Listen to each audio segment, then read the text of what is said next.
8 foot লম্বা যে শালটা আপনারা দেখছেন, এটার গোলাই ছিল হচ্ছে 5 ফুট 5 ইঞ্চির থেকে একটু বেশি। তা আজকে সকালে বেথুয়ার থেকে একজন ডাক্তারবাবু এসেছিলেন মিস্ত্রিকে নিয়ে। তো ওনার বাড়ির জন্য আর কি মালটা লাগবে। তো এটা ছাড়া আর একটা 14 ফুটি লম্বা উনি মাল নিয়েছেন। এটার গোলাই ছিল 4 ফুট 3 ইঞ্চির কাছাকাছি।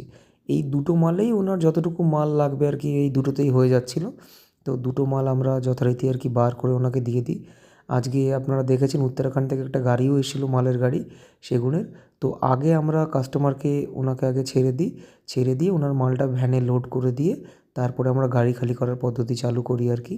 তো আমাদের এখানে যেভাবে গাড়ি খালি করা হয়, এটা আগেও আপনারা দেখেছেন আমরা হাইড্রা দিয়ে কীভাবে গাড়ি খালি করি। তো সেই রকমভাবেই যথারীতি গাড়ি খালি করার পদ্ধতি চালু ছিল আর কি, হাইড্রা দিয়ে বুঝে বুঝে দেখে শুনে মাল নামানো হচ্ছিলো। তা মাল নামানোর ভিডিও তো আমি আগেও দিয়েছি।